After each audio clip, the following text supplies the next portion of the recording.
One of the most compelling and magnetic literary voices of recent times, Ocean Vuong is an award-winning Vietnamese-American writer and poet. We are super blessed and lucky to have him here today at the Upfront Initiative conference. His debut novel, released in 2009, On Earth We're Briefly Gorgeous, catapulted to the New York Times bestseller list for 6 weeks, while also sending ripple effects across the Atlantic in our country, opening up a series of conversations in the themes of migration, of family, of gender and queer identity, of race and language, death and war, all seen through the lens of what it means to be human. Here to receive yet another award, the Upfront Achievement Award, for shedding light to all these important issues and to help us take the conversation one step further, we have Ocean Vuong. Thank you so much for your time, Ocean. It is a pleasure to have you on stage at Upfront. Thank you so much, Nico. It is a deep honor to receive this award and to have my work translated at all. You know, the beauty of translation is that I feel like I'm always following the work. The words move much faster than I can. And the idea that your text could cross borders is still such a wonderful realization to me. And I must say, my neighbor is playing a piano. They have a small child who practices piano. So if you hear that, that's what's happening. It's a lovely background to our conversation. So I want to start sort of by this observation, Ocean, because your novel is written, it's semi-autobiographical, as you've mentioned in the past, and it's written in a very intimate tone as a letter to the hero's illiterate mother. So something so personal to be sort of entering public discourse and to cross the Atlantic. How did you even anticipate that? And how do you feel about these messages sort of being carried into the public sphere in the US and abroad? Yeah, I think I was a poet first. And I think, to me, I take the word autobiographical writing literally as is the writing of the self. And it also includes invention. I think I narrate history, but I also narrate the nervous system, the selfhood, the personhood. And I think, you know, particularly in relationships between mother and son, every nation, every country, every culture, from the present all the way to the beginning of our species, have this relationship. And I didn't expect it. You know, I must say, I did not expect any translation because I was a poet and I thought I would write a novel and it would probably fail. And then I could hide it and go back to poetry. Nobody would know. But it was an experiment. I didn't know that I could finish it. You know, I think maybe that's the difference between someone who starts out as a novelist and starts as a poet. I thought, well, what would happen if I had this a book that exists as a letter thrown, like a message in a bottle, thrown into the sea. And if the recipient will never receive it, the mother is illiterate, then does language matter, right? Mm-hmm. And then so language then becomes kind of a main character of this book. And it's really an existential question that I had for myself. And I just didn't know that I would ever complete the novel, let alone have it be translated. Right. I think from past interviews, I've realized that there came a time in your life where you developed this yearning to be heard. And I think this is sort of a leap from invisibility, which is what a lot of communities experience in the US, be it Asian American communities, refugee communities, queer communities in parts of the country. And that at a time came this difficult choice to embrace this yearning to be heard. And I'm saying this because I know you are the first in your family to receive secondary education, initially on the track to pursue a marketing degree. But you made the risky, daring move to pursue writing and sort of this yearning to be heard, thirst through poetry, but eventually as a novelist. How difficult was that leap? You know, I must say it was not so difficult so much as I had no other choice, in that I started to go to business school and I could not stomach it. I just was not made out for it. I was in international marketing and I dropped out after 4 weeks. I was in New York City and I was too ashamed to go back to rural Connecticut in the countryside where my mother was, and basically said, "Mom, I failed. So I dropped out and I kept couch surfing with friends in the city and going to bars to read and listen to poetry. And there were community organizers here where before the open mics, before the show, they had workshops in poetry in the back of a bar. You pay $5 and someone would hold a workshop. That's how I learned how to write a sestina and a ghazal. Not in institutions, not in school, but in a bar. And it was because of shame and failure. And so I think for me, I stayed in the city and stayed in my art through failure because I did not want to go back and tell my mother and disappoint her. And so someone said, why don't you get a degree in English somewhere around here? And so I matriculated as a New York citizen. And so I was able to get lower tuition. Mm-hmm. And I went to Brooklyn College to study 19th century English literature, just to show my mom the diploma. She didn't care what it was. I could have told her it was a doctorate degree, and it would have been great. But that's kind of how I failed into it. It was not very heroic. It was just that I was too ashamed to return empty-handed, and so I pursued this route. Something you mentioned is you learned a lot of this craft outside of the institution. Now, after getting out an acclaimed piece of work out there, you are part of these institutions helping take conversations further. And I read something that really caught my attention. You went to Brown University recently, had this great intimate workshop with students. And you mentioned something nuanced, I think quite overlooked in the conversations about diversity, which is what we're trying to have in today's conference, which is how often Asian American individuals are misconstrued as representatives of an entire community, more or less as if they're vessels or holograms, these symbols, for us to reflect our insecurities or understandings of these communities, often erasing the diversity that exists there. Why is it that you think society is in need of these very monolithic symbols or heroic symbols, if you will, and how dehumanizing can this experience be? Yeah, I'm really skeptical of the project of representation, and everyone puts it forth without question. Mm-hmm. And now it becomes a key word, a panacea of a key word to solve all problems of diversity and inequality. But when we look at how representation functions, it actually dehumanizes the group of people into a category.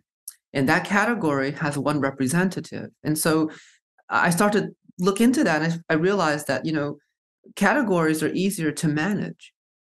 And so what better way to kind of put people into various groups, have one representative and all of their concerns on one shoulder.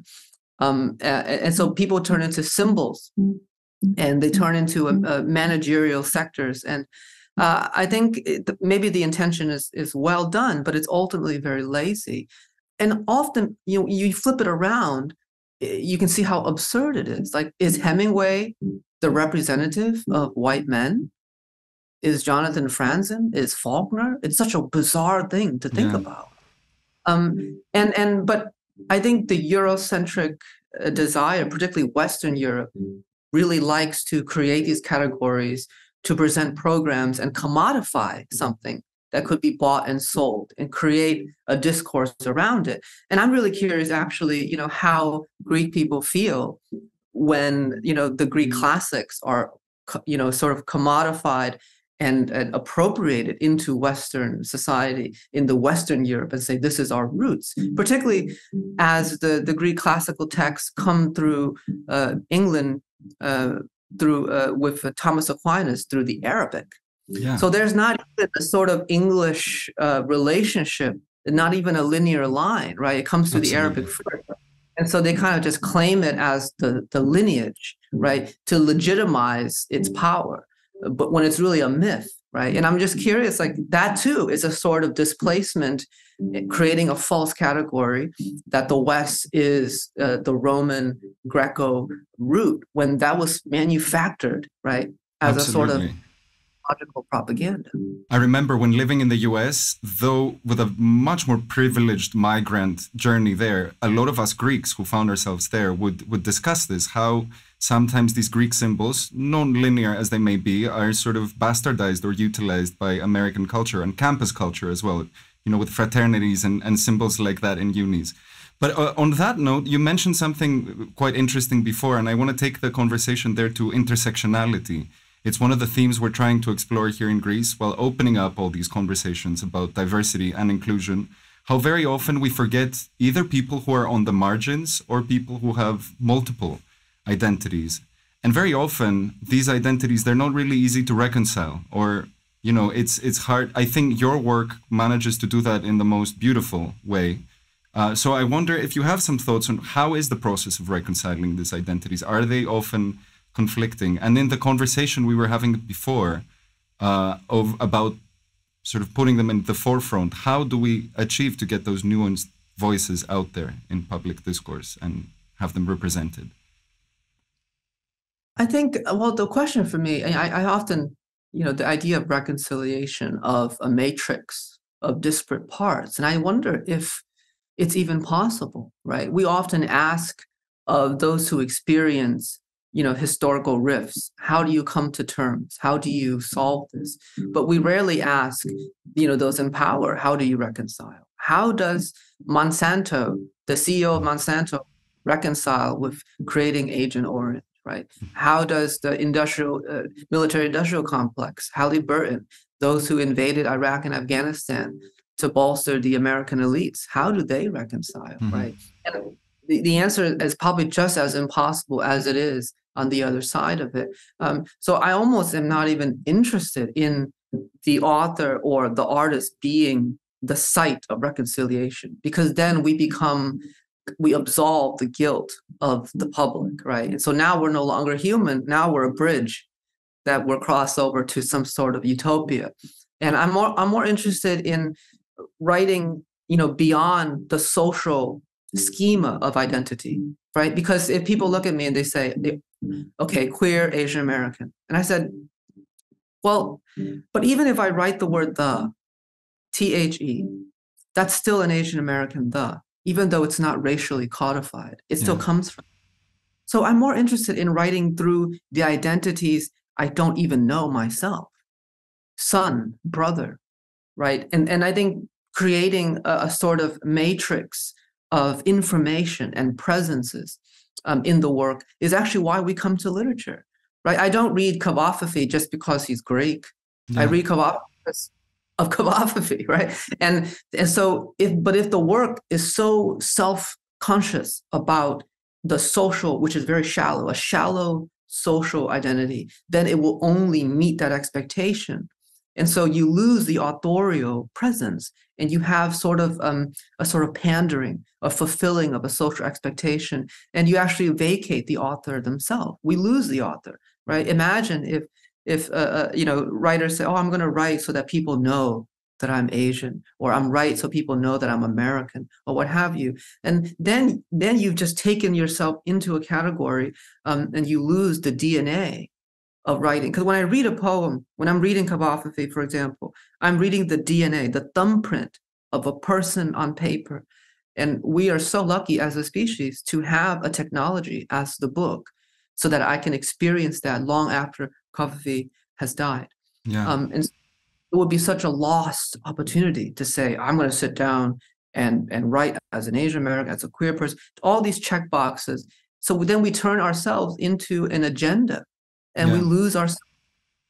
Something on that note, which you've mentioned before, I also found it quite touching and rare, is that people who have been the victims of trauma often, though it may be very difficult, can sort of heed the call to step out of it, and that writing for you was a powerful tool for that.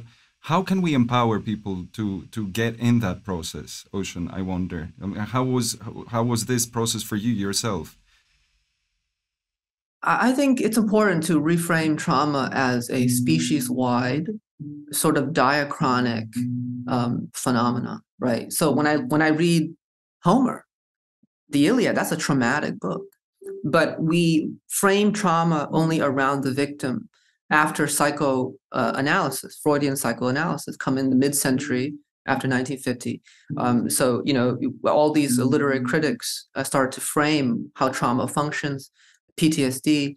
But when I look as a literary scholar, as a student of literature, I see trauma goes all the way to Gilgamesh, right?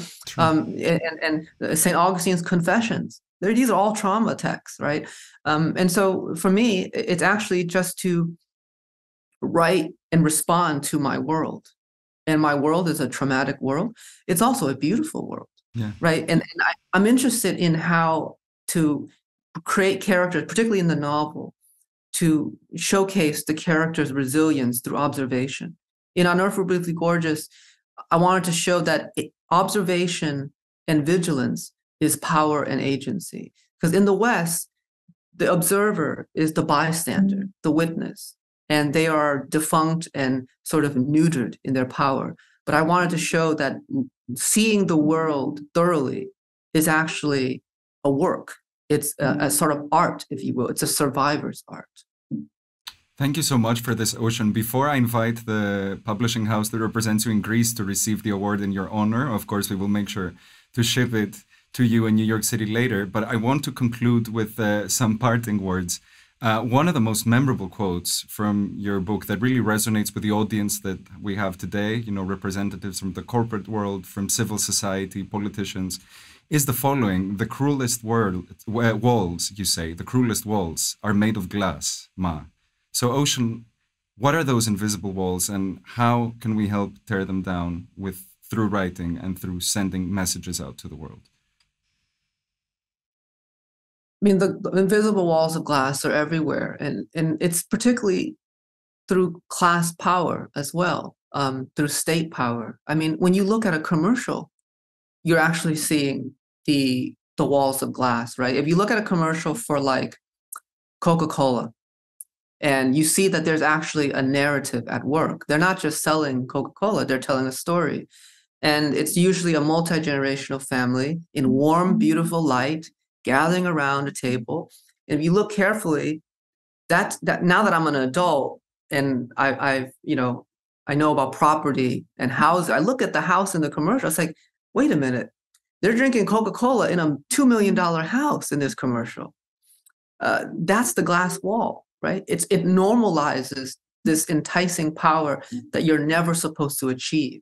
And the irony is that people, who live in $2 million houses probably don't drink Coca-Cola. And so to me, I don't know if they could be torn down, right? I don't want to romanticize the author, because I know that we love to hear this, and my students want to hear this, that the pen is mightier than the sword. And it's like, I don't know. I generally don't know that answer.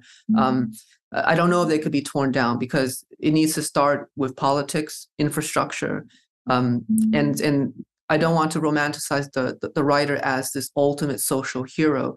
But I think what we can do, the writer could reveal it.